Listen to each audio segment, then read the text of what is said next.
program aimed at improving efficiency, competitiveness, and long-term sustainability through private sector participation. May I now request Advisor to the Prime Minister on Privatization, Mr. Muhammad Ali, to please elaborate on the salient features of PIA's divestment transaction.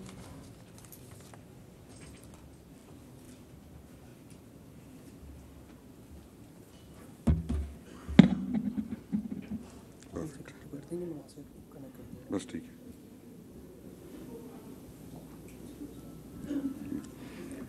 जी अस्सलाम वालेकुम everyone. आप सबका बहुत बहुत शुक्रिया for taking out time, specially जो 3 final bidders हैं उनका, उनके रिप्रेजेंटेटिव्स का, और मीडिया का, हमारे मिनिस्टर साहिबान का, गवर्नमेंट ऑफिशियल्स का। आप सबका बहुत बहुत शुक्रिया for attending today's ceremony and the bidding event. PIA की जो डिवेस्टमेंट आज हो रही है, ये गवर्नमेंट ऑफ पाकिस्तान के जो रिफॉर्म इनिशिएटिव्स हैं उसके अंदर एक बहुत ही इम्पॉर्टेंट एस्पेक्ट है, और इंशाअल्लाह ताला उम्मीद है कि इस प्राइवेटाइजेशन के बाद प्राइवेटाइजेशन की भी राहें खुलेंगी और इंशाअल्लाह मुल्क में इन्वेस्टमेंट की राहें भी खुलेंगी। मैं तमाम बिडर्स का जो आज मौजूद हैं और जो बिडिंग प्रोसेस में पहले थे लेकिन वो आज फाइनल राउंड तक नहीं आए, उन सब का शुक्रिया अदा करना चाहूँगा। उनके बगैर हम आज यहाँ मौजूद ना होते और ये प्रोसेस कंप्लीट ना होता। गवर्नमेंट ने अप्रैल 2025 में इस वाली जो प्राइवेटाइजेशन है जो राउंड, उसके लिए फ़ैसला किया था कि 51 से 100% तक गवर्नमेंट PIA की डाइवेस्टमेंट करेगी। ये फ्लेक्सिबल इसलिए रखा गया था कि अप्रैल के अंदर हमें अंदाज़ा नहीं था कि बिडर्स की क्या डिमांड है। हमने अप्रैल के बाद तमाम बिडर्स से बहुत एक्टिवली इंगेज किया, और जो 4 बिडर्स थे आज से पहले और 1 बिडर फाइनल राउंड में नहीं आए, उनमें से 2 की डिमांड थी कि कम से कम वो 75% लेना चाहेंगे, और 2 की डिमांड थी कि वो कम से कम 100% लेना चाहेंगे। हमारी ख्वाहिश थी कि ज़्यादा से ज़्यादा लोग बिडिंग में आए ताकि एक ट्रांसपेरेंट और कम्पिटिटिव प्रोसेस हो, और उसी को मद्देनज़र रखते हुए हमने, गवर्नमेंट ने डिसाइड किया कि हम कम से कम 75% बेचेंगे, और साथ ही 25% का हम ऑप्शन देंगे बिडर्स को, अगर वो लेना चाहें तो वो ले सकते हैं। तो आज की जो बिडिंग होगी वो 75% की है, लेकिन बिडर्स के पास ये राइट है कि अगले 90 दिनों में वो हमें ये बताएं कि अगर उन्हें 25% ख़रीदना है तो वो ख़रीद सकते हैं। तो ये 75 से 100% की ट्रांजैक्शन है, बट 75% की बिड होगी आज। अगर आप देखें तो जो 75% जो हम बेचेंगे उसके अंदर 92.5% जो वैल्यू होगी वो PIA के अंदर इन्वेस्ट होगी, और 7.5% उस 75% का गवर्नमेंट को मिलेगा। इसकी जो वजह है वो ये है कि गवर्नमेंट को एक ट्रांजैक्शन ऐसी स्ट्रक्चर करनी थी कि जिसके अंदर गवर्नमेंट को भी एक फेयर वैल्यू मिले PIA की, और साथ साथ PIA के अंदर इन्वेस्टमेंट भी हो। गवर्नमेंट का मकसद सिर्फ PIA बेच देना और पैसे लेना नहीं था, और ना ही है। गवर्नमेंट का मकसद था कि गवर्नमेंट को भी फेयर वैल्यू मिले और PIA में इतनी इन्वेस्टमेंट हो कि PIA को माजी की जो ग्लोरी डेज़ है वहाँ पे लेके जाया जा सके। उसके लिए PIA के अंदर इन्वेस्टमेंट की ज़रूरत है, प्लेन्स लीज पे या ख़रीदने की ज़रूरत है, इंजन्स को रिपेयर करने की ज़रूरत है, लाइबिलिटीज़ पे करने की ज़रूरत है, एम्प्लॉयज़ की पेमेंट करने की ज़रूरत है, जो भी कॉम्पनसेशन वगैरह है। तो बहुत सारा पैसा चाहिए PIA को। अगर हम PIA को आज जहाँ 18 प्लेन्स हैं उससे बढ़ा के इंशाअल्लाह 30, 40, 50, 100 प्लेन्स पे लेके जाना चाहते हैं तो उसमें इन्वेस्टमेंट की ज़रूरत थी। इसीलिए स्ट्रक्चर डिवाइस किया गया। लास्ट टाइम इस स्ट्रक्चर में 60% की बिडिंग थी, और उसके अंदर 60% का 85% कंपनी में इन्वेस्ट हो रहा था, 15% गवर्नमेंट के पास आ रहा था। इस बार 75% की बिडिंग है, 92.5% कंपनी में जाएगा और 7.5% गवर्नमेंट के पास आएगा। ये जो 75% की बिडिंग होगी उसकी जो पेमेंट है, हमने बिडर्स को इसके अंदर एक पेमेंट टाइम भी दिया है। जो टोटल बिड होगी उसका 2/3 तकरीबन 67% बिडर्स पहली क्लोजिंग पे पेमेंट करेंगे, जो कि 90 से 120 दिनों में होगी, और बाकी जो 1/3 है वो उसके 1 साल के बाद वो करेंगे। लेकिन गवर्नमेंट को सिक्योर करने के लिए हमने बिडर्स से जो उनके शेयर्स होंगे वो हमारे पास रहेंगे। हमने उनसे एक stand by letter of credit भी लिया है, और साथ साथ उनसे एक डिमांड प्रॉमिसरी नोट भी लिया है। तो गवर्नमेंट को हमने सिक्योर किया है कि ट्रांजैक्शन 2/3 पेमेंट शुरू में और 1/3 पेमेंट दोनों हो जाए।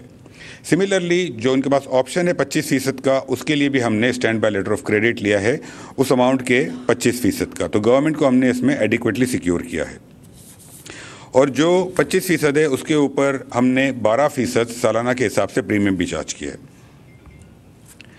ये ट्रांजैक्शन स्ट्रक्चर है जो मैंने अभी आपको बताया। 92.5% और 7.5% ग्रीन शू, 100% की अगर पेमेंट हो और गवर्नमेंट के पास क्या सिक्योरिटी होगी।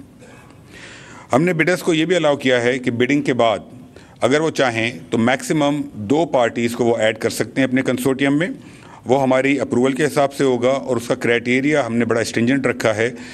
इन कंसोर्टियम में जो हमारा क्राइटेरिया था लीड कंसोर्टियम का, जो कि हाईएस्ट फाइनेंशियल स्ट्रेंथ वाला क्राइटेरिया था, हमने वो रखा है, या फिर कोई इंटरनेशनल एयरलाइन आए। और इसकी वजह यह है कि हम चाहते हैं कि अगर कोई स्ट्रॉन्ग पार्टी ऐड करना चाहती है कंसोर्टियम में तो वो करे, ताकि पीआईए में ज़्यादा इन्वेस्टमेंट हो। और अगर कोई इंटरनेशनल एयरलाइन या एविएशन एक्सपर्टीज़ वाली एंटिटी आती है तो वो भी इस कंसोर्टियम में ऐड हो सके। हमने जो पीआईए की प्राइवेटाइजेशन के लिए गवर्नमेंट ने लोकल और इंटरनेशनल अखबारों में इश्तिहारात दिए, हमने एक्सटेंसिव मीटिंग्स की डोमेस्टिकली और इंटरनेशनली, और हमने हर जगह कोशिश की कि जो जो इंटरेस्टेड बिडर्स हैं वो आएँ, बिकॉज हम चाहते थे कि एक ट्रांसपेरेंट और कंपेटिटिव प्रोसेस हो। कल को ऐसी कोई बात ना हो कि कुछ लोगों के दरमियान ही इस प्रोसेस को महदूद रखा गया। इसी नीयत से हमने जितनी मीटिंग्स की, मार्केटिंग की, एडवर्टीजमेंट्स दी, और उसके बाद जो बिडर्स आए उसके अंदर जो फाइनल बिडर्स आज हैं वो यहाँ मौजूद हैं। तो इस प्रोसेस के अंदर थ्रू आउट ट्रांसपेरेंसी और कंपटीशन, ये 2 चीज़ें इंश्योर की गई। और अब आज जो है जब बिड्स खुलेंगी और उसके बाद जो बिड का प्रोसेस है वो मेरे कोलीग्स आपको बताएंगे। उसके बाद जो भी फाइनल नतीजा होगा और जो भी बिडर होगा, we hope them the very best of luck. And once again thank you everyone, specially the potential bidders. Thank you ji.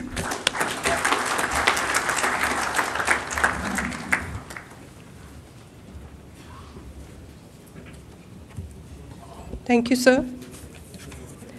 Before we proceed further with the bidding process, I will invite Mr. Nofil Rizwan, member of EY, to explain the different steps of the bidding process and the different likely scenarios.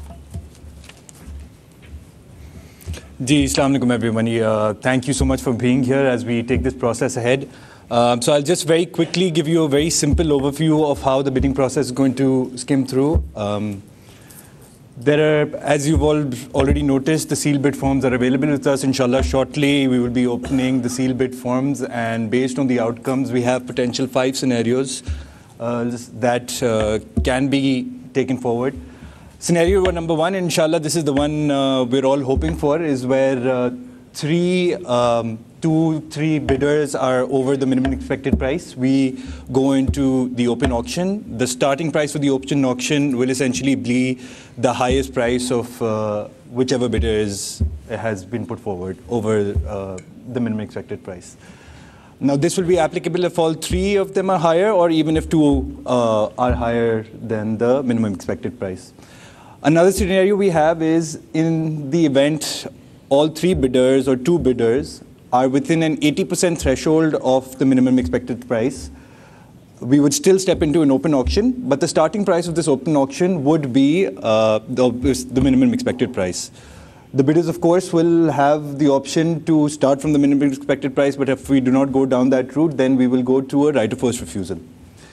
Scenario 3 is if 1 bidder is over the minimum expected price and 2 are lower, either in the 80% threshold, lower than the 80% threshold, the highest bidder will be the one that will be over the minimum expected.